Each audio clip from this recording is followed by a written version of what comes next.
Hello बच्चों, क्या हाल चाल और कैसे हैं आप सभी। उम्मीद करते हैं आप सभी स्वस्थ होंगे, मस्त होंगे। स्वागत है सभी बच्चों का परिश्रम बैच में। आज की इस क्लास के लिए एक बार सभी बच्चे अटेंडेंस लगा लेंगे। जय हिंद, जय commerce. Live chat comment section में लिख करके। और आज हम लोग क्या करने वाले हैं, आज हम लोग क्या करने वाले भाई। गुड इवनिंग, गुड इवनिंग सभी को। शुभ संध्या काल। क्या हाल चाल है भाई क्लास में, एक बार जल्दी से बताइए सभी कोई। जयश्री। क्या है? उपभोक्ता व्यवहार एवं मांग, यानी कि कंज्यूमर बिहेवियर एंड डिमांड। ये चैप्टर बहुत बड़ा है। 16-17 लेक्चर लगेंगे टोटल। अभी मात्र हम लोग 7वें लेक्चर पर हैं। और ये चैप्टर बड़ा होने के कारण हम लोग इसको बीच में ही एमसीक्यू सेशन कर रहे हैं। एक बार जब कंप्लीट ये चैप्टर होगा तब भी हम लोग इसका एमसीक्यू सेशन करेंगे। ठीक है।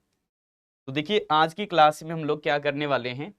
उससे पहले पिछले क्लास में हम लोग बजट लाइन और बजट सेट की बातें कर रहे थे। तो बजट सेट का हमने जो कंसेप्ट तो समझ लिया है, और बजट सेट के साथ में ही, लेकिन बजट सेट का एक्चुअल में डेफिनेशन क्या होगा 2 नंबर में पूछ दिया जाता है। इसलिए इसका डेफिनेशन पार्ट हम आज की क्लास में शुरुआत में ही समाप्त कर देंगे। और आज की क्लास में केवल और केवल हम लोग ध्यान रखेंगे एमसीक्यूज करने हैं हम लोगों को। ठीक है। और बजट रेखा से जुड़ी हुई बातें अभी पूर्णतः समाप्त नहीं हुआ है। जब एक नेक्स्ट लेक्चर हमारा आएगा ना कल की क्लास में, तो हम लोग वहां पर भी बजट लाइन को समझेंगे और फिर आगे के कंसेप्ट आ जाएगा consumer equilibrium in case of two goods या फिर टू कमोडिटी, यानी कि दो वस्तुओं के संदर्भ में उपभोक्ता संतुलन की बातें आगे सीखने वाले हैं। तो यहां पर हम लोग देखें बजट सेट क्या होता है। बजट सेट क्या होता है एक बार इस पर ध्यान देते हैं जरा। हम लोगों ने देखा था बजट रेखा जो कि ABCDEF इस प्रकार के यहाँ पर बंडल्स बन रहे थे। अब हम लोगों ने ये भी समझा कि अगर एक कोई बजट लाइन है तो वो यहाँ पर इसलिए तैयार हुआ है स्ट्रेट लाइन, क्योंकि प्राइसेस जो है वो कमोडिटी के फिक्स रखे गए हैं दोनों के, एक्स और वाई का। और साथ साथ में कंज्यूमर का इनकम भी फिक्स है। जब कंज्यूमर का इनकम फिक्स है, दोनों गुड्स के प्राइस फिक्स हैं, तभी जाकर के हमारा ये बिल्कुल स्ट्रेट लाइन बनता है। ये क्या कन्वेक्स और कनकेव बन सकता है? हाँ बन सकता है, लेकिन हम लोगों को वो सब नहीं पढ़ना है। वो हायर एजुकेशन में भी नहीं रखा गया है, सोच सकते हो। ठीक है जी। हाँ हायर एजुकेशन में आप देखोगे तो एमए तक में भी नहीं है वो सब सारी चीजें। तो ये सिर्फ और सिर्फ यहाँ पर हम लोगों को स्ट्रेट लाइन लेकर के ही चलना होगा। बाकी बहुत सारे ऐसे केस और कंडीशन बनते हैं जहां ये कन्वेक्स कनकेव भी हो सकता है, लेकिन वो ग्रेजुएशन और मास्टर लेवल तक भी नहीं रखा गया है। बात समझिए। तो स्ट्रेट लाइन ही हमें यहाँ पर पढ़ने होंगे केवल इसके। बाकी इसका बहुत सारा केस हमें नहीं पढ़ना है। ये बात ध्यान रखिएगा कि यहाँ पर स्ट्रेट लाइन क्यों बना है, तो इसके पीछे दो बड़े फैक्टर हैं।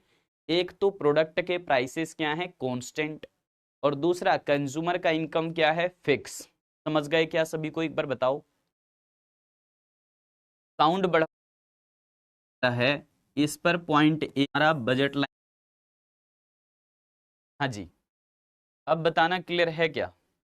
तो यहाँ पर प्राइस और कंज्यूमर के इनकम फिक्स हैं, इसी वजह से हमारा बजट लाइन बिल्कुल स्ट्रेट लाइन बनेगा। और एक स्ट्रेट लाइन बजट या फिर ये स्टेट बजट लाइन जो हमारा है, इस पर पॉइंट ABCDEF ऐसे और भी जितने पॉसिबल बंडल हो सकते हैं दिए हुए प्राइसेस और कंज्यूमर के इनकम पर, ये सारे हमें पॉसिबिलिटीज मिला हुआ था, पिछले क्लास में देखा आपने। तो इन सभी बंडलों का नाम होगा बजट सेट। इन सभी बंडलों को क्या बोला जाएगा? Budget set. क्योंकि हमारे पास इनकम कितना था, 100 रुपये, और दोनों प्रोडक्ट के प्राइस मार्केट में गिवन थे, दिया हुआ था। और उन्हीं से हमारा ये बजट के लिए अलग अलग कॉम्बिनेशन निकला ABCDEF। और इन सभी बंडलों को खरीदारी करने पर हमने देखा कि इनमें से किसी एक बंडल को खरीदा जाए तो हमारी टोटल मनी इनकम खर्च हो जाती है। ठीक है जी। तो यहाँ पर अगर हमने जो है मान लिया बजट लाइन के अंदर कोई पॉइंट है, मान लो G पॉइंट, तो हमने पूछा था क्या बजट लाइन के अंदर कोई पॉइंट है तो इसकी खरीदारी कर सकते हैं? हाँ, कर सकते हैं। बजट लाइन के अंदर कोई पॉइंट होने का मतलब है कि वो हमारे बजट के अंदर आ जा रहा है। मतलब हमारे जो है वो ये दिखा रहा था, अगर 100 रुपये खर्च करके हमारे ये सब बंडल्स आ रहे थे तो 100 रुपये से कम ही लागत लगेगा यहाँ पर, यानी कि इसको परचेज करने का जो कॉस्ट होगा वो 100 रुपये से कम होगा। ठीक है, तभी ये बजट लाइन के अंदर बना हुआ है। ऐसे भी कहीं पर भी ये पॉइंट हो सकता है, कहीं पर भी ये पॉइंट ले सकते हैं। बजट लाइन के अंदर सारे पॉइंट बन रहे हैं ना, तो जितना भी बजट लाइन के अंदर पॉइंट रखोगे, बजट लाइन के अंदर कोई भी पॉइंट रख दोगे, वो भी आपका बजट सेट कहलाएगा। वो भी क्या कहलाएगा? बजट सेट कहलाएगा, क्योंकि इसको भी बजट के अंदर से खरीदा जा सकता है। जैसे मान लो तुम्हारे पास 100 रुपया है और 100 रुपये में तुम्हें हमने कहा कि एक्स भी खरीदो कुछ मात्रा और कुछ मात्रा वाई भी खरीद लो। अब तुम्हारे ऊपर डिपेंड है कि तुम किसकी मात्रा ज्यादा या किसके कम खरीदना चाहते हो।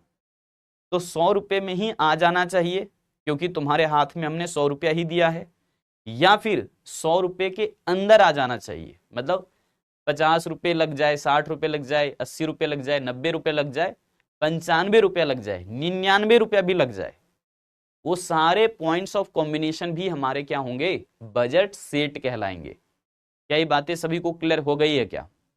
एक बार दे दनादन जल्दी जल्दी लिख दीजिए। और बजट लाइन के ऊपर कोई पॉइंट होगा तो वो भी बजट सेट कहलाएगा, लेकिन बजट लाइन के बाहर कोई पॉइंट मान लो यू बना हुआ है तो वो हमारा बजट सेट नहीं कहलाएगा, क्योंकि ये हमारे बजट लाइन से काफी ज्यादा बाहर है।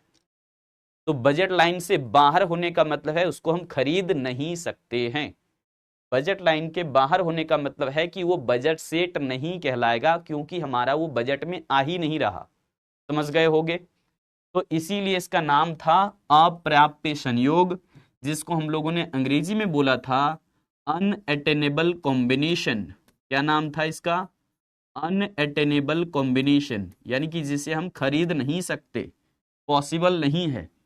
तो अनअटेनेबल कॉम्बिनेशन इसका नाम दिया जाता है अंग्रेजी में, और हिंदी में बोलते हैं अप्राप्य संयोग, यानी कि जिसको खरीदा नहीं जा सकता है। ठीक है जी। जिन जिन को आप खरीद सकते हैं अपने मनी इनकम और दिए हुए प्राइसेस पर, वो सारे बंडल आपके बनेंगे बजट सेट।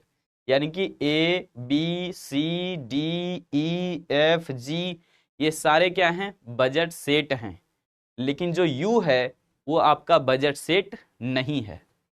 आइए यहां पर देखें डिफिनेशन में क्या लिखा। कह रहा है कि the budget set is the collection of all bundles. कौन से बंडल्स? कह रहा है कि all bundles of two goods right a consumer, जो कि एक कंज्यूमर कैन परचेज यानी कि खरीद सकता है for a given money income at the prevailing market price. Prevailing market price का मतलब है एग्जिस्टिंग मार्केट प्राइस, आप यहां पर बोल सकते हैं। प्रिवेल होने का मतलब है कि जो प्राइस मार्केट में दिया हुआ है दो प्रोडक्ट के, वो प्रिवेल प्राइस माना जाता है। जिस प्राइस को आप कम या ज्यादा नहीं कर सकते वो मार्केट का प्राइस है। मार्केट का प्राइस होने का मतलब वो सभी लोगों के लिए सेम प्राइस है, किसी के लिए कम या किसी के लिए ज्यादा नहीं होगा। ठीक है जी। आप चाहें तो ज्यादा यूनिट में खरीद लो या कम यूनिट में, प्राइस फिक्स रहेगा। तो यहां पर बोला क्या गया है कि हम उन सभी बंडल्स को यहां पर बजट सेट कहेंगे जिसे कंज्यूमर परचेज कर सकता है। जिसे कंज्यूमर क्या कर सकता है? परचेज कर सकता है। तो बजट सेट दो वस्तुओं की उन सभी बंडलों के संग्रह को कहा गया जिन्हें उपभोक्ता प्रचलित बाजार मूल्य पर अपनी दी हुई आय से खरीद सकता है। प्रचलित बाजार मतलब जो बाजार में कीमत तय हुआ है। बाजार में देखिए जो प्राइस तय होता है ना, वो डिमांड एंड सप्लाई के बेस पर होता है, जो कि हम लोग मार्केट वाले चैप्टर में पढ़ेंगे। उसको यहां पर समझने के लिए बोला जाएगा कि मार्केट में प्राइस रखा गया है एक प्रोडक्ट का। मान लो इस प्रोडक्ट का प्राइस है 10 रुपए, तो 10 रुपए ये सबके लिए है। ऐसा नहीं कि हम जो है कोई वीआईपी है तो हम लिए सस्ता हो जाएगा, या फिर आप इसका ज्यादा अमाउंट परचेज करोगे तो सस्ता हो जाएगा, ऐसा कुछ नहीं है। सबको सेम प्राइस पर ही लेना है, चाहे तो आप ज्यादा लो या कम लो, प्राइस कम ज्यादा नहीं होगा, प्राइस फिक्स रहेगा। तुम्हें कम खरीदना है तो कम खरीद लो, ज्यादा खरीदना है तो ज्यादा खरीद लो, लेकिन प्राइस क्या रहेगा, फिक्स रहेगा। आमतौर पर क्या होता है कि हम लोग अगर ज्यादा मात्रा में परचेज कर लेते हैं किसी भी प्रोडक्ट को, तो दुकानदार थोड़ा सा 10% 20% डिस्काउंट दे देता है, लेकिन यहां पर डिस्काउंट की कोई गुंजाइश नहीं है, यहां डिस्काउंट आपको नहीं मिलने वाला है। हाँ जी, सही कह रहे हैं, उसको प्राइस मैकेनिज्म बोलते हैं, जो प्राइस डिमांड एंड सप्लाई के हेल्प से फिक्स्ड किया जाता है, उसको क्या बोलते हैं, प्राइस मैकेनिज्म। ठीक है, बहुत बढ़िया। तो यहां पर आपको समझ आ गया बजट सेट कौन सा है, जहां हमारा बजट सेट हो जाए, यानी कि या तो हमारे बजट में जैसे 100 रुपये हमारे पास है, तो या तो खरीदारी 100 रुपये में हो जाना चाहिए, या फिर हमारा 90 रुपये में खरीदारी हो गया, या फिर हमारा 99 रुपये में खरीदारी हो गया, या फिर जो हो सकता है कि हमारा मात्र 50 रुपये में हो गया वो खरीदारी, या फिर हो सकता है वो 60 रुपये में मात्र हम खरीदारी करके आ गए। अब डिपेंड आपके ऊपर करता है कि आपको कौन सा लेना है, बट ये 100 रुपये के अंदर या तो खरीदारी हो रही है या फिर एग्जैक्ट 100 रुपये की खरीदारी हुआ है, तो वो सारे बंडल्स हमारे क्या बनेंगे, बजट सेट बनेंगे। ठीक है जी, बहुत बढ़िया। चलो आगे बढ़ा जाए। अब हमें यहां पर देखो, एक्स में हमने कल ही समझा दिया था, एक्स एक्सिस पर एक्स गुड्स की क्वांटिटी और वाई एक्सिस पर वाई गुड्स की क्वांटिटी रखा जाता है। प्राइस को मन में ही एज्यूम करके चलना है कि इस प्रोडक्ट का प्राइस इतना, इस प्रोडक्ट का प्राइस इतना, आंख बंद करके, बात खत्म। आइए यहां पर एक एग्जाम्पल भी हमने पेश कर दिया है। कह रहे हैं कि यदि किसी उपभोक्ता की आय 100 रुपये है और वो एक्स और वाई दो वस्तुएं खरीदता है, तो 100 रुपए के भीतर आने वाली सभी संभावित संयोगों को हम बजट सेट कहेंगे। समझ आया? मतलब if a consumers income is 100 rupees, अगर एक कंज्यूमर के पास 100 रुपया है और वो दो प्रोडक्ट मार्केट में परचेज करने जा रहा है, दो से ज्यादा भी नहीं, दो से कम भी नहीं, ये मान लिया गया है। अब बहुत सारे बच्चे बाद में पूछते रहते हैं, सर क्या दो से ज्यादा गुड्स ले सकते हैं क्या? तो तुम मुझे खुद ही बताओ, क्या हमारे पास पॉजिटिव एक्सिस दो से ज्यादा हैं क्या? बताइए आप ही। यहां पर हमारा जो है एक्स एक्सिस, यहां पर जो एक्स डैश, यहां वाई एक्सिस, यहां पर वाई डैश। अब बहुत सारे बच्चों के ऐसे मैंने कमेंट देखे हैं आपके, मतलब डाउट्स में था ऐसा लिखा हुआ आप लोगों के कि क्या सर हम यहाँ पर वैल्यूज ले सकते हैं, दो से ज्यादा गुड्स ले सकते हैं? तो नहीं ले सकते भाई। इधर जितनी भी वैल्यूज लिखोगे आप इस प्रकार से लिखोगे प्लस में, ऊपर जितनी भी वैल्यूज लिखोगे आप ऐसे लिखोगे प्लस में, बात समझ रहे हो? लेकिन आप जब नीचे लिखोगे एक्स एक्सिस पर इधर लिखोगे तो ये सब नेगेटिव में लिखोगे, जैसे कि -1, -2, -3, -4। तो क्या माइनस में कोई प्रोडक्ट खरीदारी होती है? आप हमें बताइए जरा। यहां पर भी माइनस में आप लिखेंगे, तो क्या माइनस में कोई चीज का खरीदारी होता है क्या? नहीं ना।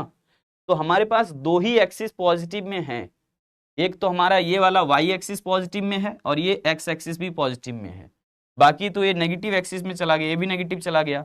इसलिए नेगेटिव का यहाँ पर जो हमें एक्सिस लेना ही नहीं होता और फिर बजट लाइन हम ऐसे बना देते हैं कुछ। समझ पा रहे हो? ये एक्स एक्सिस और वाई एक्सिस को लेकर के। तो हम दो से ज्यादा गुड्स इसीलिए नहीं ले सकते क्योंकि हमारे पास पॉजिटिव एक्सिस ज्यादा है ही नहीं, हमारे पास दो ही हैं। ग्राफ पर दिखाने के लिए, ग्राफ पर दिखाने के लिए हमारे पास पॉजिटिव एक्सिस कितने हैं? मात्र दो ही हैं। इसीलिए दो गुड्स से ज्यादा हम परचेज नहीं कर सकते हैं।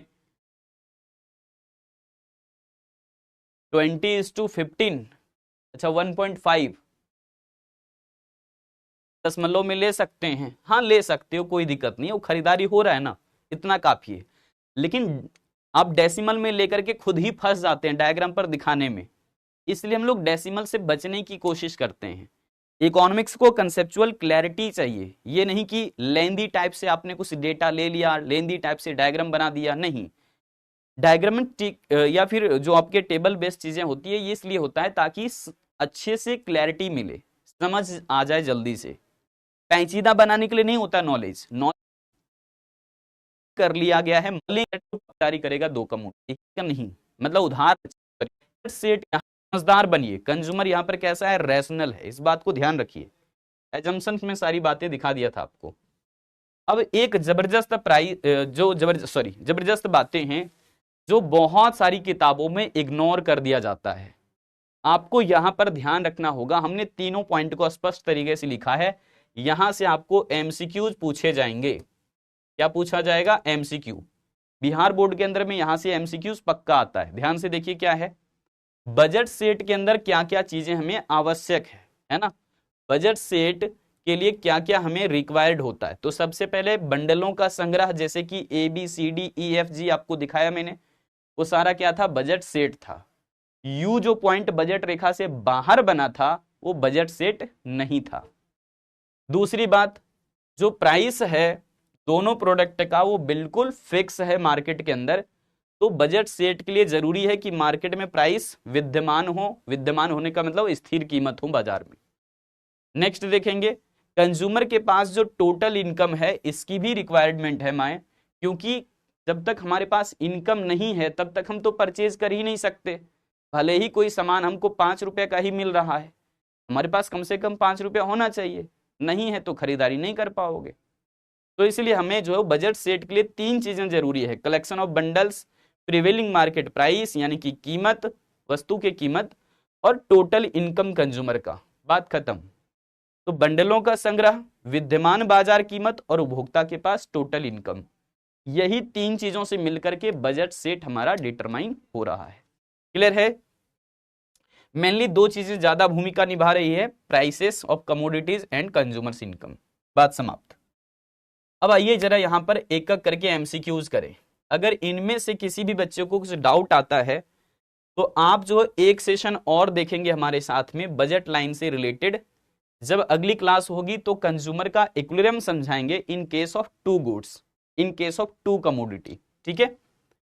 सरकार भी आता, तो यहां पर कॉमन कर रहे हो अपना भाई, बजट सेट में क्या बोल रहा था कि कौन कौन से पॉसिबल हैं, जहां चेक करूंगा। तो इसलिए नेगेटिव की बात लिया ही नहीं जाता, सिर्फ और सिर्फ पॉजिटिव एक्सिस में काम होता है। और एक्सिस हमारे पास ये एक्स एक्सिस है, 20 हमारे पास पॉजिटिव एक्सिस वाले पर फोकस करना गया कि बजट सेट है दिया, वो सारा बजट सेट बन जाएगा या फिर चलो जी आते हैं पहले क्वेश्चन के ऊपर में। डाउट सेशन लगेगी उस दिन, बहुत पूछ लेना जितना मन मर्जी आता है तुम्हारा। अब अर्थशास्त्र की किस भाग में उपभोक्ता व्यवहार का अध्ययन किया जाता है? पहला क्वेश्चन है, in which branch of economics is consumer, ओहो क्या लिखा है ये भाई, in which branch of economics, ठीक लिखा है, in which branch of economics consumer behaviour studied, ऐसे होगा कि किस हम लोग पार्ट में कंज्यूमर बिहेवियर का स्टडी करते हैं, माइक्रो इकोनॉमिक्स या फिर मैक्रो इकोनॉमिक्स। राजा बाबू अभी भी पूछ रहा है सर बाहर पॉइंट रहा तो नहीं समझाया, अभी जस्ट डिटेल किए था हमने कि बजट लाइन से जहां बाहर कोई कॉम्बिनेशन हो गया परचेज कर सकते हो क्या, इसका मतलब है वो औकात से ही बाहर है। तुमको हम 100 रुपया दिए और बोले कि 10,000 का सामान लेकर के आओ, लेके आप आओगे क्या? लेके आप आओगे? खुद जवाब दे दो। कल भी 6 से 7 बार एक्सप्लेन किए होंगे पिछले क्लास में, आज भी कम से कम 5 से 6 बार बोल दिया हमने कि जहां बजट लाइन से बाहर है मतलब नहीं परचेज कर सकते। नाम भी दिया है अनअटेनेबल कॉम्बिनेशन। क्या वाहियात बार बार सवाल पूछोगे, ऐसी चीजें टाइम वेस्ट करोगे अपना। भाग में उपभोक्ता व्यवहार का अध्ययन क्वेश्चन पूछो ना जिसमें हमें भी मजा आए, बाकी बच्चों को भी फायदा हो। क्यों समय बेकार कर रहे हो अपना भाई? अर्थशास्त्र के किस भाग में उपभोक्ता व्यवहार का अध्ययन किया जाता है? तो माइक्रो इकोनॉमिक्स में ही। माइक्रो इकोनॉमिक्स का ही हम लोग दूसरा चैप्टर पढ़ रहे हैं ना, इसी में तो कंज्यूमर बिहेवियर की बातें कर रहे हैं।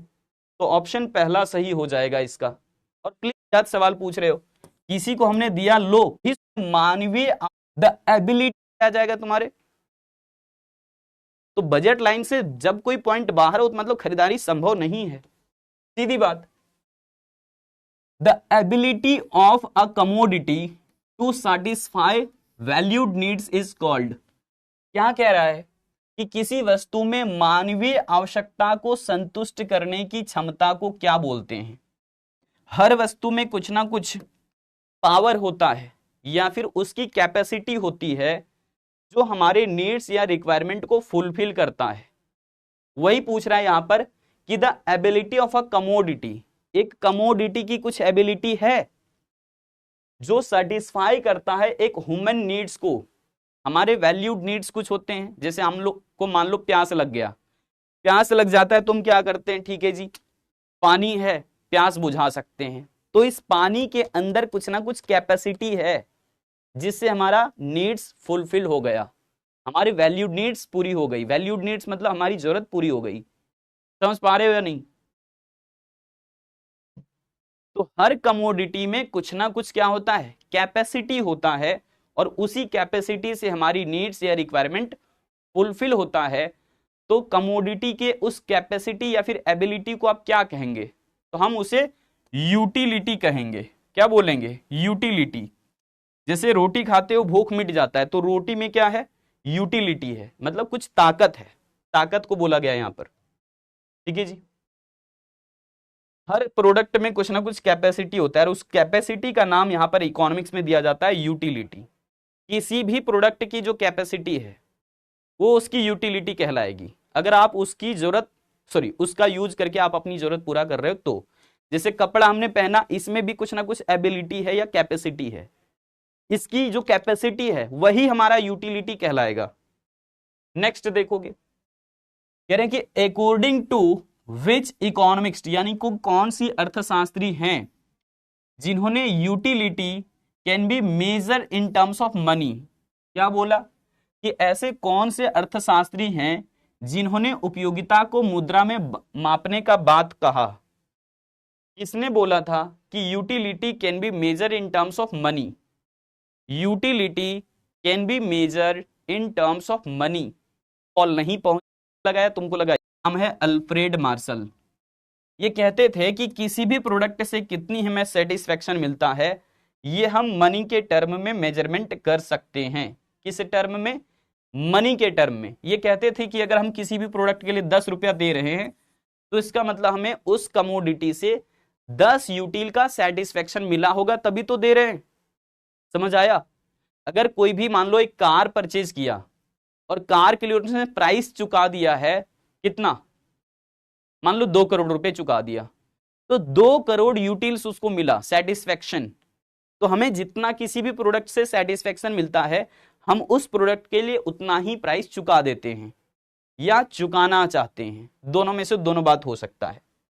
नेक्स्ट देखिएगा, what is the unit of measurement of utility. कह रहा है कि उपयोगिता को मापने की इकाई क्या है, उपयोगिता को मापने की इकाई क्या है, हम किसी भी प्रोडक्ट से कितना सेटिस्फाई हो रहे हैं ये कैसे मेजर किया जाता है। हम किसी भी प्रोडक्ट से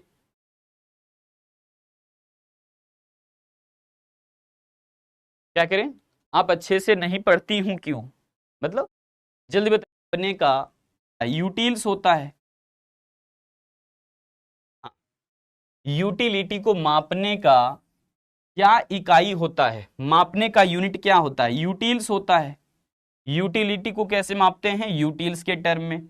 जैसे तुम दाल नमक चावल चीनी खरीदते हो तो उसको केजी में बोलते हैं ना, कि इतना केजी दाल दे दो, इतना केजी सब्जी दे दो, इतना केजी आलू दे दो। तो जब केजी में वहां पर बात करते हो, चावल परचेज करते हो उसको भी केजी में बोल देते हो, दूध परचेज करते हो इतना लीटर दूध दे दीजिए। तो जैसे आप प्रोडक्ट को मेजर करते हो ना उसके केजी में लीटर में, वैसे ही कोई भी प्रोडक्ट हमने यूज किया और हमको कितना मजा मिला कितना सेटिस्फेक्शन मिला इसको हम यूटिल्स के टर्म में बताते हैं। किसी भी प्रोडक्ट को यूज करके हमको कितना अच्छा लगा ये हम यूटिल्स में मापते हैं। Next, which of the following is a characteristics of utility. Utility की क्या कैरेक्टरिस्टिक्स है, क्या विशेषता है, उपयोगिता की निम्नलिखित में से कौन सी विशेषता होगा, उपयोगिता की निम्नलिखित में से कौन सी विशेषता होगी ये आपको जवाब देना है।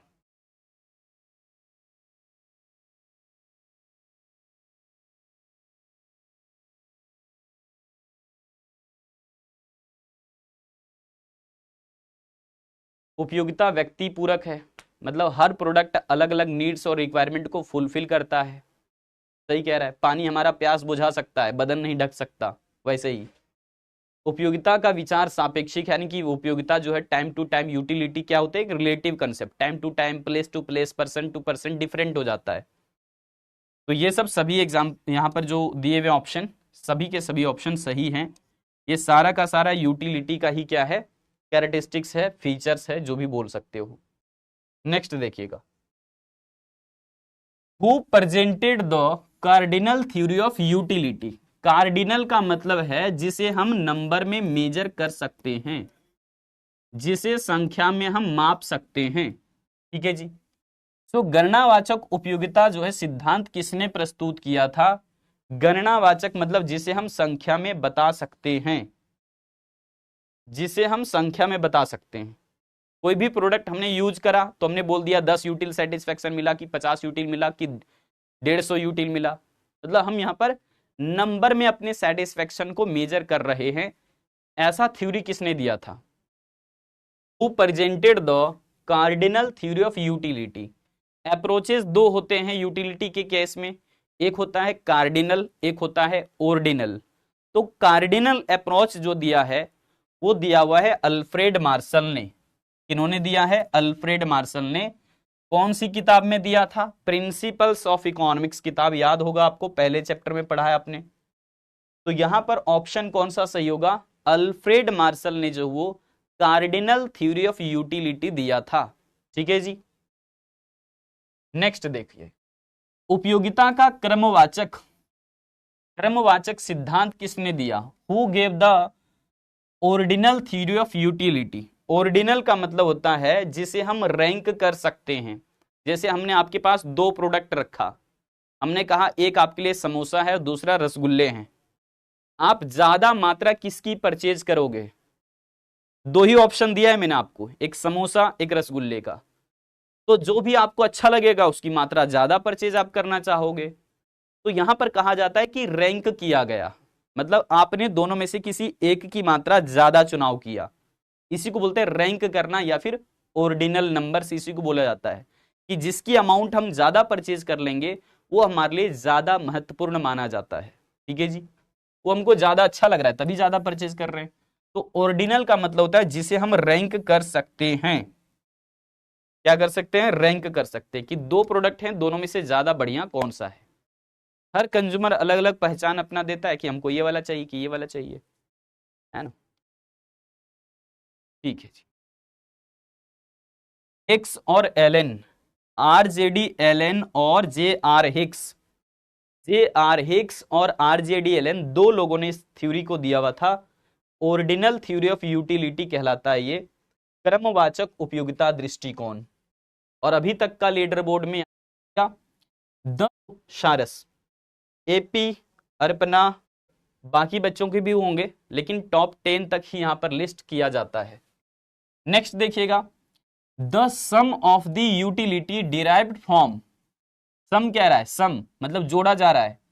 The sum of the utility यानी कि यूटिलिटी का योग, यहीं तक तो बात खत्म हो गया, आगे पढ़ने की जरूरत ही नहीं है। तो कह रहा है क्या? The sum of the utility derived from the consumption of all units of a commodity is called. कह रहा है कि अगर हम सभी यूनिट्स को क्या किए हैं? कंज्यूम कर लिए हैं, तो बताइए सबके कंजम्पशन से मिलने वाले सेटिस्फेक्शन या यूटिलिटी को ऐड कर देंगे तो क्या बनेगा?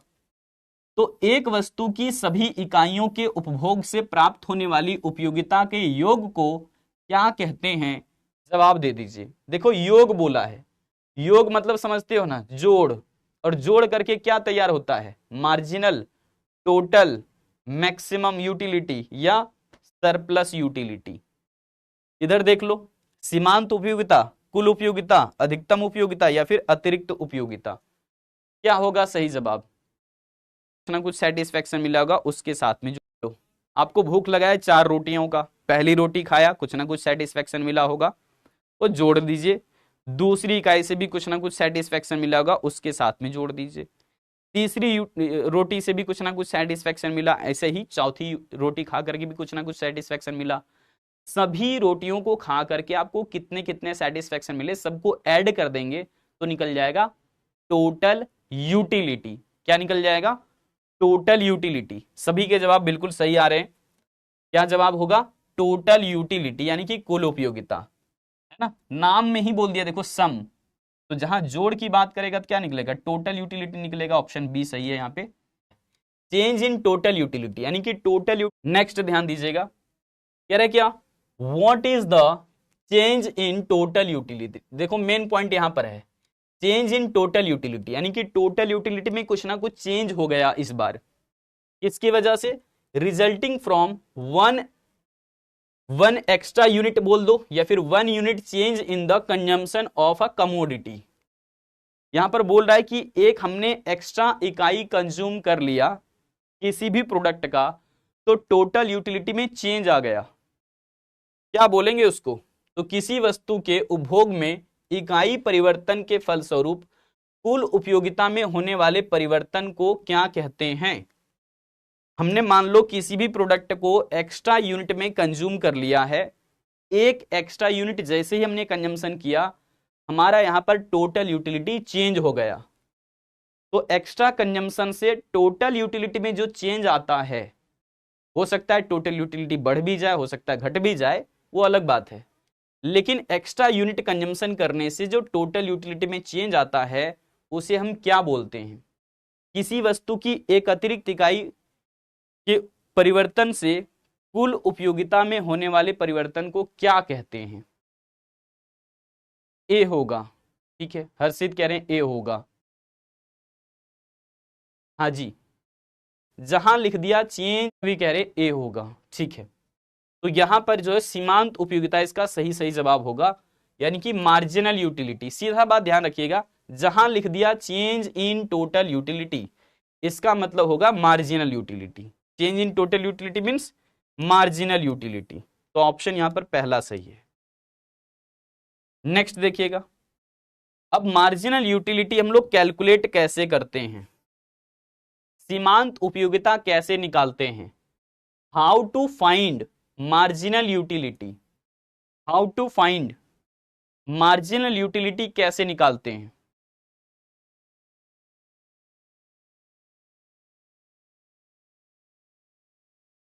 जल्दी बताओ, पता है तभी तुम पढ़ोगे कि सही सही हम जवाब कर रहे हैं या नहीं कर रहे हैं।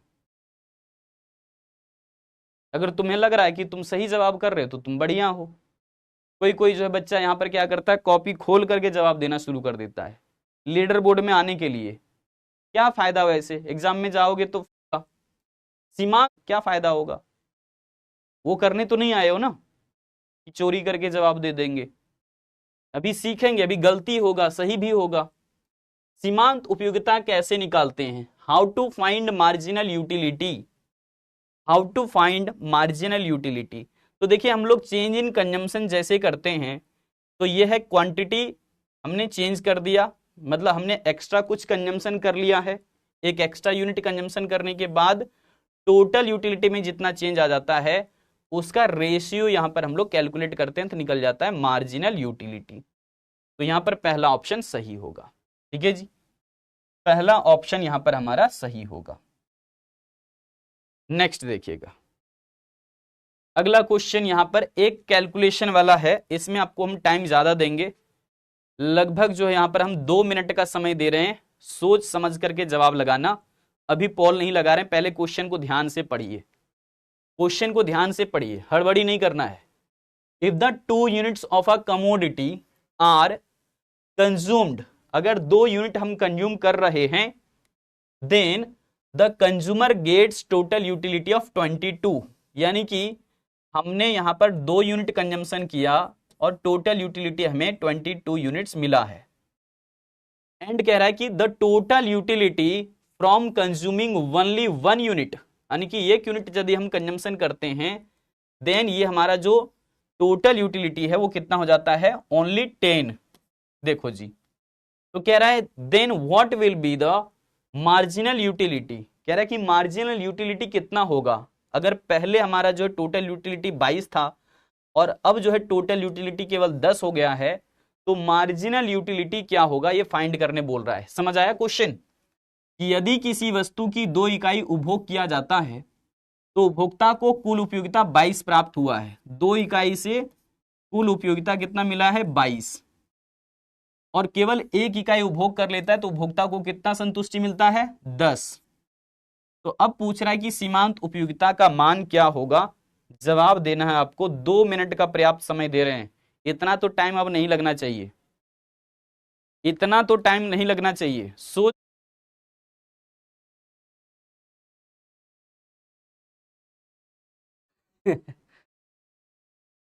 देखो जरा देखो, ध्यान दो इधर।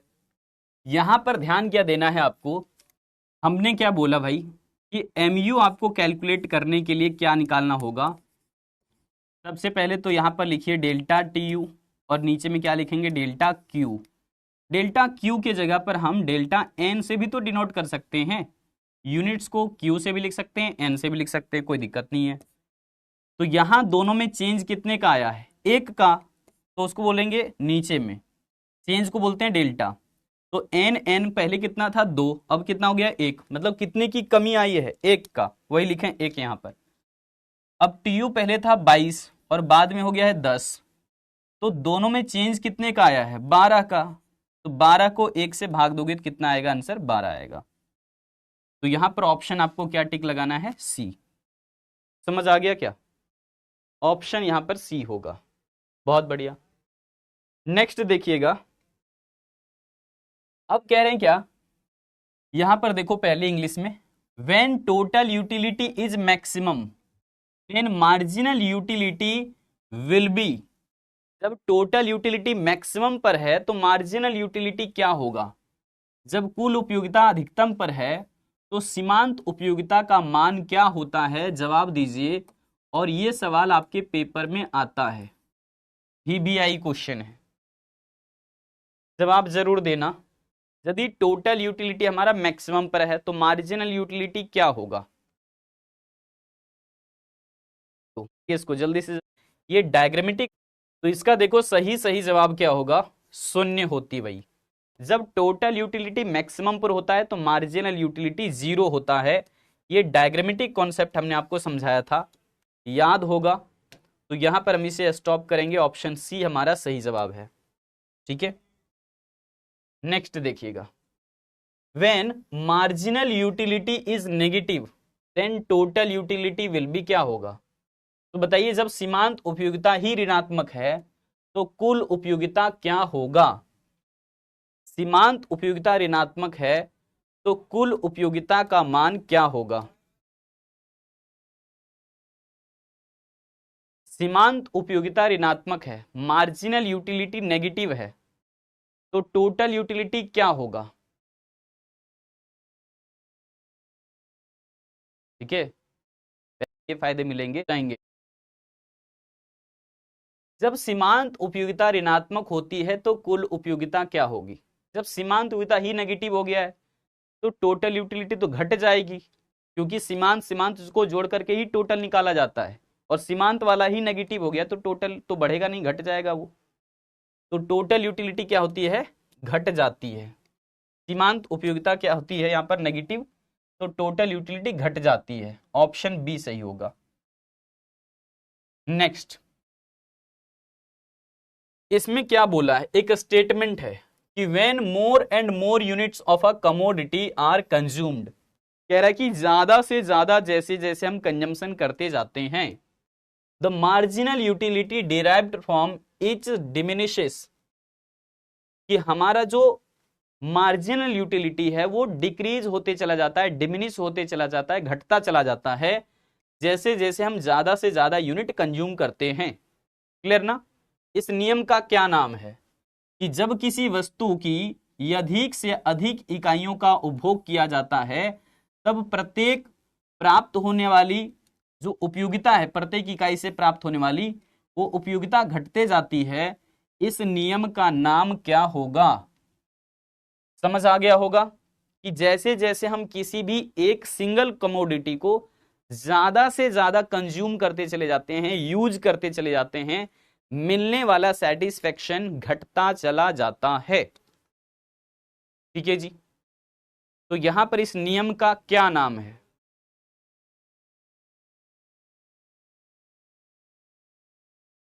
यूटिलिटी डिराइव फ्रॉम एच, होता है ना, ह्रास नियम।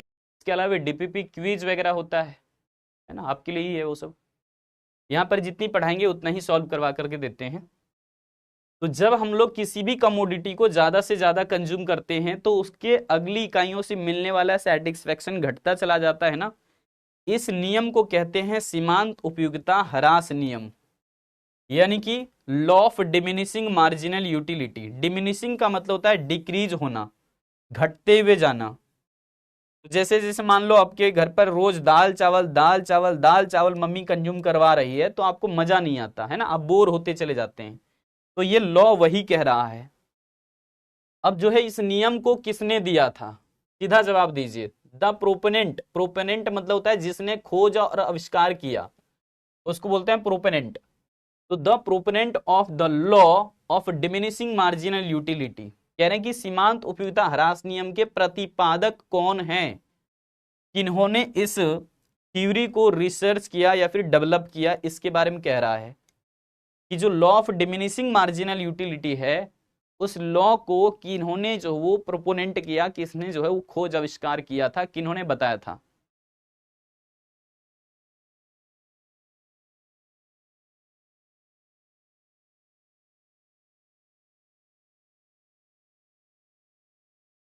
मुस्कान होता है।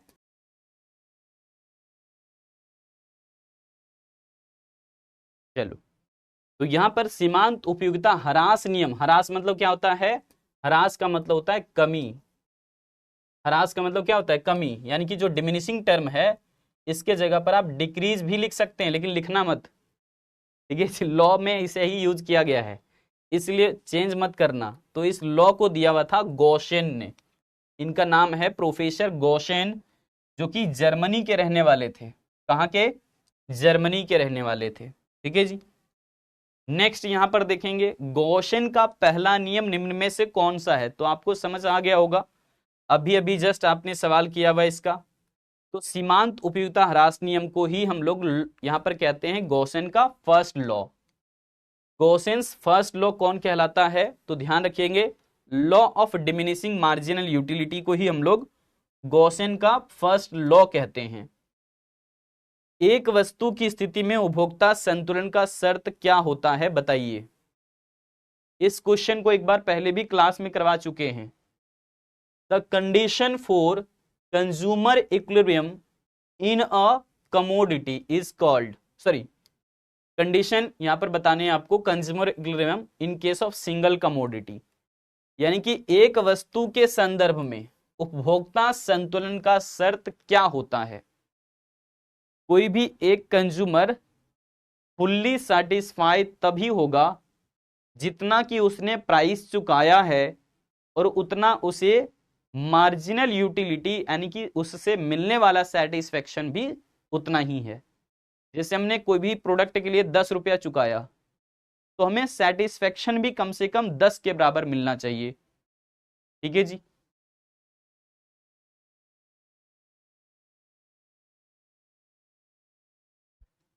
सेटिस्फेक्शन भी कितना मिलना चाहिए, 10 मिलना चाहिए।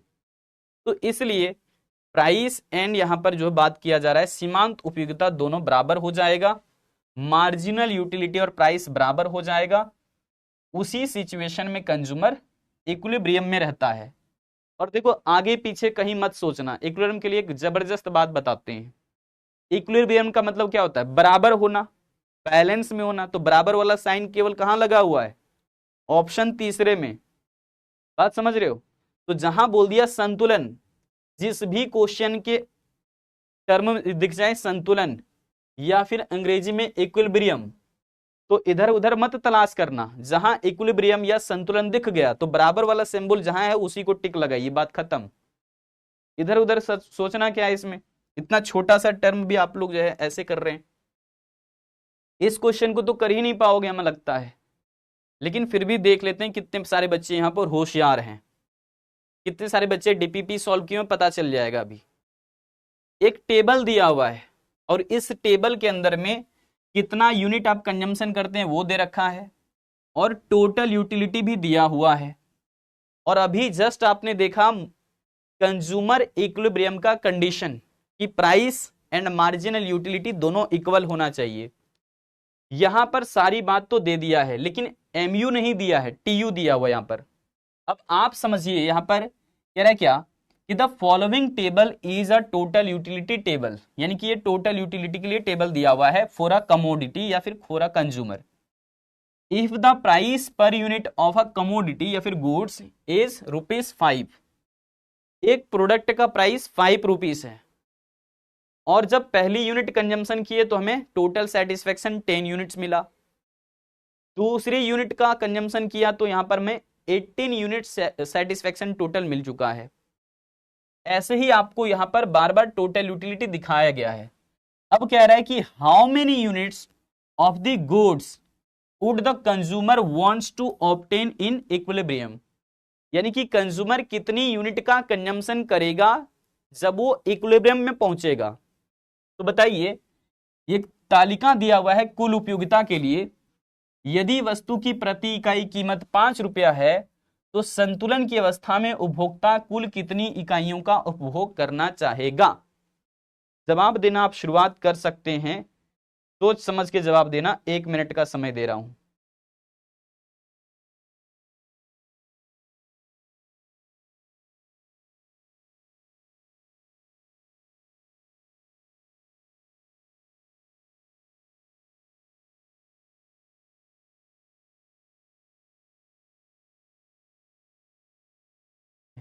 आठ। हाँ जी, अब ध्यान देंगे इधर। अगर हमने एक्स्ट्रा यूनिट कंजम्पशन किया तो एक्स्ट्रा सेटिस्फेक्शन कितना मिला है? 8। और केवल एक यूनिट से कितना मिला है? 10। तो मार्जिनल यूटिलिटी यहां पर कितना लिखेंगे? 8। एक्स्ट्रा सेटिस्फेक्शन कितना मिला? 8। एक्स्ट्रा यहां पर कितना सेटिस्फेक्शन मिला? 7। नेक्स्ट टाइम एक्स्ट्रा कितना सेटिस्फेक्शन? 6। ठीक है। अगली बार यहां पर कितना मिला है? 5। नेक्स्ट टाइम देखोगे तो कितना मिला सेटिस्फेक्शन? 4। और उसके नेक्स्ट में कितना मिला है? केवल 3। और यहां पर जो है 2। अब देखिए, marginal utility and price equal होना चाहिए। तो प्राइस तो हमारा दिया हुआ है 5, और मार्जिनल यूटिलिटी कहां पर है? 5, ये रहा। तो यूनिट कितना कंजम्पशन करेगा? यूनिट में चले जाइए, यूनिट को हम लोग एन से दिखाते हैं, ये भी हमारा 5 ही है। तो इसलिए सेटिस्फेक्शन हमारा 5th यूनिट पर होगा, यानी कि ऑप्शन सी सही होगा। ठीक है जी, बात समझ आया? बहुत कम बच्चे, 60%, 61% बच्चे मात्र। और इंडिफरेंस का अगला सवाल लेते हैं। उदासीन वक्र का प्रत्येक बिंदु क्या दर्शाता है? Each point on the indifference curve represents. Each point, indifference curve के ऊपर में कई सारे पॉइंट होते हैं, बहुत सारे पॉइंट होते हैं। तो सारे पॉइंट क्या रिप्रेजेंट करते हैं?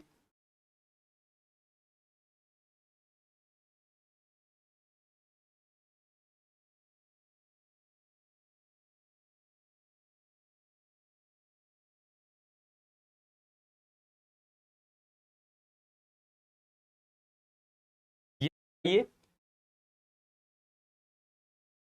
रहे हैं। चलो आ जाओ आ जाओ आ जाओ। यहां पर इंडिफरेंस कर्व की हम लोग बातें कर रहे हैं। तो इंडिफरेंस कर्व का ये पॉइंट हो या फिर ये पॉइंट हो या फिर ये पॉइंट हो या फिर ये पॉइंट हो, सारे जो पॉइंट है वो एक ही इंडिफरेंस कर्व पर बने हुए ना। तो सारे पॉइंट क्या देते हैं? सेम लेवल का सेटिस्फेक्शन देते हैं, समान स्तर का संतुष्टि देते हैं। ऑप्शन इसमें पहला हो जाएगा, है ना। नेक्स्ट आते हैं, अब बहुत कम क्वेश्चन बचा हुआ है। नेक्स्ट आइए। प्रतिस्थापन की सीमांत दर इंगित करती है, मतलब मार्जिनल रेट ऑफ सब्स्टिट्यूशंस, जिसे आप MRS कहते हैं, है ना। ये marginal rate of substitutions indicate क्या करता है? यहां पर देखिए और जवाब दीजिएगा। इसमें भी मैं आपको 45 सेकंड का टाइम दूंगा। काफी अच्छा क्वेश्चन है। उत्पादन संभावना वक्र का ढलान बताता है क्या MRS? MRS जो होता है, क्या ये उत्पादन संभावना वक्र का ढाल बताता है, या फिर बजट रेखा का ढाल, या फिर उदासीनता वक्र का ढाल, या फिर आय रेखा का ढाल? बताइए।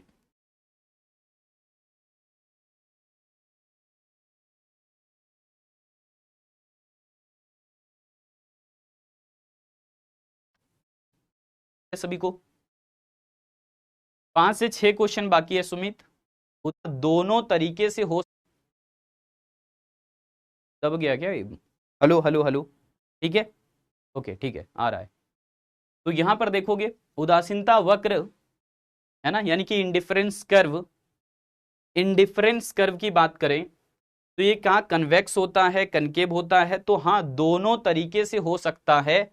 इवन स्ट्रेट लाइन भी हो सकता है, उदासीनता वक्र सीधी रेखा भी हो सकता है, कन्वेक्स भी हो सकता है, कनकेव भी हो सकता है। इस पर हमने एक शॉर्ट्स भी बनाया था, हमने बताए हैं बहुत अच्छे तरीके से, जाकर के देख लेना, 1 मिनट में ही सब समझ में आ जाएगा। यूट्यूब पर है ना, कॉमर्स वाला UP and Bihar board channel जो आप लोगों का चैनल है, उसी पर हमने जो अपडेट दे दिया है आप लोगों को, जाकर के देखना, 1 मिनट में ही समझ आ जाएगा। जिन बच्चों को इसकी क्लैरिटी नहीं है कि एमआरएस क्या बताता है, तो हमने बताया एमआरएस उदासीनता वक्र के ढाल को बताता है, इंडिफरेंस कर्व के ढाल को बताता है, और एमआरएस के हिसाब से ही ये सब सारे जो हो शेप बनते हैं। अगर उन्नतोदर की बात करें तो ये है उत्तल यानी कि कन्वेक्स। तो कन्वेक्स कोई कब बनता है बताइए? इंडिफरेंस कर्व कन्वेक्स कब बनता है? जब एमआरएस क्या हो, घट रहा हो। ठीक है जी। अब यहां पर बात करेंगे हम लोग अवतल का। तो इंडिफरेंस कर्व अवतल कब होता है? जब एमआरएस बढ़ रहा हो। ठीक है जी, इस चीज को ध्यान रखेंगे। अगला क्वेश्चन लेते हैं। अब यहां पर क्वेश्चन वही है, लेकिन शुरुआत में एक टर्म लगा दिया, सामान्यता। तो बताइए जनरली इंडिफरेंस कर्व जो हो कैसा होता है? जनरली पूछ रहा है, जनरली जो वो इंडिफरेंस कर्व कैसा होता है? जनरली अगर सामान्यता एक उदासीनता वक्र होता है, generally an indifference curve is, generally एक इंडिफरेंस कर्व कैसा होता है? सामान्यता जहां पर भी पूछ दे इंडिफरेंस कर्व के बारे में, सामान्यता क्या होता है? सिर्फ और सिर्फ उत्तल होता है। जनरली अगर टर्म नहीं लगाता तो हम कह देते कि ठीक है, अवतल भी होता है, उत्तल भी होता है, सीधी रेखा भी होता है। लेकिन जनरली लगा दिया तो सिर्फ और सिर्फ उत्तल ही बताना। ठीक है, सिर्फ और सिर्फ कैसे बताओगे? उत्तल ही बताओगे। अगला देखो, तटस्थता वक्र को ही हम लोग उदासीनता वक्र बोलते हैं, समसंतुष्टि वक्र बोलते हैं, उदासीनता वक्र का ही ये नाम है ना। वही पूछ रहा है कि indifference curve analysis is based on, तटस्थता वक्र विश्लेषण किस पर आधारित है? मतलब जो हम लोग स्टडी करते हैं इंडिफरेंस कर्व का, वो किस पर डिपेंड करता है? इंडिफरेंस कर्व एनालिसिस किसके ऊपर बेस्ड है? इंडिफरेंस कर्व किसके ऊपर बेस्ड है? ठीक है जी। अगर किन्हीं बच्चे को पॉल नहीं जाता है तो कोई बात नहीं, आप कॉन्फिडेंस में हो ना कि आपने सही जवाब दिया है, बात खत्म। चलिए, तो इंडिफरेंस कर्व एनालिसिस जो होता है, ये हमारा क्रमवाचक उपयोगिता दृष्टिकोण पर आधारित है, यानी कि ऑर्डिनल यूटिलिटी अप्रोच पर आधारित है। Ordinal utility approach, option B होगा। ये देखो, मात्र जो है यहां पर कितने बच्चे जवाब दिए? 37% बच्चे। देखा ऑप्शन अगर लिखा रहता है बोथ ऑफ द एबव, हाँ जी, उसमें लगा देते हैं। इसका इस्तेमाल काहे नहीं करते हो? हो सकते हैं, होता है। अगली क्लास में फिर से बताएंगे एक बार हम कि किस पर आधारित है। कितनी बार बताऊंगा? उदासीनता वक्र जो होता है उसमें हम लोगों ने कंसेप्ट पढ़ा था, उदासीनता मानचित्र। तो बताना है वही है कि उदासीनता मानचित्र में कितने उदासीनता वक्र हो सकते हैं, मतलब how many indifference curve can there be in a consumer's indifference map. सीधा बोलो, इंडिफरेंस मैप में कितने सारे इंडिफरेंस कर्व हो सकते हैं, ये बताइए। कितने सारे इंडिफरेंस कर्व हो सकते हैं एक इंडिफरेंस मैप में? कि हाँ दो लिखा है, दोनों लिखा है, दोनों टिक लगाइए। ऑल ऑफ दिस लिखा है तो ऑल ऑफ दिस टिक लगा दीजिए, बट ऐसा नहीं होता। कंसेप्चुअली जो आपने पढ़ा है उस पर कॉन्फिडेंट रहिए, ये सब ठीक कह जाएंगे। इस प्रकार का ठीक है जी, सोच समझ लीजिए थोड़ा। अब उदासीनता वक्र कितने हो सकते हैं उदासीनता मानचित्र में? तो बहुत सारे हो सकते हैं। मान लो कि हमने यहाँ पर इस प्रकार का इंडिफरेंस कर्व खींचा पहला, हम लेना चाहते हैं एक और, दूसरा ले लिया, हम एक और इंडिफरेंस कर्व लेना चाहते हैं तीसरा, एक और लेना चाहते हैं चौथा, ऐसे ही और भी यहाँ पर आप खींच सकते हो। इंडिफरेंस कर्व कोई भी बना नहीं है, जितना चाहो जितना मर्जी खींच लो। तो ये सारा इंडिफरेंस मैप के अंदर ही कहलाता है। मतलब एक इंडिफरेंस कर्व नहीं बल्कि 10-10 यहाँ पर खींच सकते हो, कोई दिक्कत नहीं। जनरली हम समझने के लिए 3 लिख देते हैं ताकि पता तो चले कि ये हमें कम सेटिस्फेक्शन दे रहा है, उसके ऊपर थोड़ा ज्यादा संतुष्टि हुआ, और सबसे जो ऊपर वाला उदासीनता वक्र है वो ज्यादा संतुष्टि दिखा रहा होता है।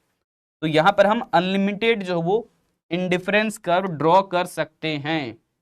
अनलिमिटेड, जितना चाहें उतना कर्व खींच सकते हैं। अनलिमिटेड का यहां पर यही मतलब है, जितना मर्जी ऐसे ऐसे खींचते रहो, खींचते रहो, खींचते रहो। ठीक है जी, कोई मना नहीं करेगा आपको। नेक्स्ट देखिए, बजट रेखा का वैकल्पिक नाम बताइए। The alternative name of budget line. ये लास्ट क्वेश्चन है, इसके बाद हम मात्र एक क्वेश्चन और पूछेंगे। मतलब चैलेंज रहती है बोर्ड पे, कंप्लीट पढ़ो के लिए कि एक सवाल इधर उधर नहीं कर पाओगे। ठीक है जी, उसके पीछे लॉजिक यही है कि कंप्लीट सिलेबस कंप्लीट पढ़ो। बजट रेखा का वैकल्पिक नाम क्या है? तो बजट रेखा का दूसरा नाम हमने बताया था कीमत रेखा, यानी कि प्राइस लाइन। बजट रेखा का दूसरा नाम होता है कीमत रेखा। अब यहां पर ऑल ऑफ दिस देख करके सब सही लगा दिए होंगे, है ना? देखो यहां पर 26% बच्चे इस बार निकले यहां पर ऑल ऑफ दिस वाले। चलिए, कभी मैंने पढ़ाया कि बजट लाइन का नाम एक्सपेंसेस लाइन भी है? पढ़ाया कभी नहीं ना, सिर्फ ये नाम दिया था price line. Market offer curve नाम दिया था, भूल गए 2 ही दिन में। लो जी, बजट रेखा की ढलान कैसी होती है सबको पता चल चुका है, नेगेटिव होता है। क्योंकि हमने बार बार आपको दिखाया था बजट रेखा कैसी बनती है। तो यहां पर हम लोगों ने इस प्रकार से बजट रेखा तैयार किया हुआ था, ये पॉइंट से लेकर के एफ पॉइंट तक जो हमारा बजट लाइन बना था। और बजट लाइन हमेशा एक्स एक्सिस को भी यहां पर छू रहा है और वाई एक्सिस को भी छू रहा है। बजट लाइन में ये यहां पर नेगेटिव स्लोप की अगर बातें करें तो क्यों है नेगेटिव, इसकी जानकारी मैंने कल ही आपको परसों की क्लास में दिया था कि अगर हम एक्स की क्वांटिटी बढ़ाते हैं तो हम वाई की क्वांटिटी को कम करते हैं, सीधी बात है ना। अगर मान लो कि हमने एक्स खरीदा यहां पर 1 यूनिट और वाई का 10 यूनिट, तो जैसे हम एक्स का यूनिट बढ़ाते हैं तो वाई का यूनिट हमें घटाना पड़ जाता है, देख रहे हो ना। इसी वजह से एक चूंकि मात्रा बढ़ा रहे हैं, दूसरा का मात्रा घटा रहे हैं, तो जब जब कभी ऐसा होगा कि एक की क्वांटिटी बढ़ा दूसरे की क्वांटिटी घटा, तब तब वो कोई भी कर्व रहे उसका स्लोप नेगेटिव ही होगा। कि एक का बढ़ रहा है दूसरे का घट रहा है, तब तब वो हर डायग्राम चाहे कोई भी डायग्राम हो उसका स्लोप नेगेटिव ही रहेगा। सीधी बात ध्यान रखो, इधर से जो नीचे आएगा वो नेगेटिव स्लोप वाला है, ऐसा भी बोल सकते हैं। चलो जी, बाकी आपको जो है यहां पर मैंने ये भी बताए थे कि बजट रेखा जो है इंडिकेट क्या करती है। तो ये सवाल VBI है, बिहार बोर्ड में 6 से 7 बार पूछा हुआ है, 6-7 बार ये MCQ पूछा हुआ है बिहार बोर्ड के अंदर में। तो यहां पर बजट रेखा इंडिकेट क्या करता है, प्राइस रेशियो को। हमने जैसे बताया है आपको कल की क्लास में, प्राइस रेशियो का मतलब है PX/PY, और स्लोप कैसा होता है, यहां पर नेगेटिव होता है, नेगेटिव साइन लगा देते हैं, बात खत्म। यहां पर नेगेटिव प्राइस रेशियो इसी को बोला जाता है। ठीक है जी, ये प्राइस रेशियो इंडिकेट करता है। कई बच्चे बजट बजट देख करके क्या समझ लेते हैं, इनकम, और इनकम को टिक लगा देते हैं। ये भाई गलत है, ध्यान से सुनिए। चलो, अब यहां पर किसी बच्चे को डाउट है, दिक्कत परेशानी है किसी भी टॉपिक में तो पूछ लीजिए। बाकी हमने जितने भी MCQs आगे रखे हुए 5 से 4-5 MCQs, ये अब अगले में आएगा, क्योंकि ये वहां के साथ सूटेबल था तो वहां पर आएगा नेक्स्ट लेक्चर के साथ ही। आता है मिलेगा हमें भी। सागर लीडर बोर्ड यहाँ पर नहीं टॉप में होंगे जो बच्चे क्लास रेगुलरली अटेंड करेंगे, सीधी बात।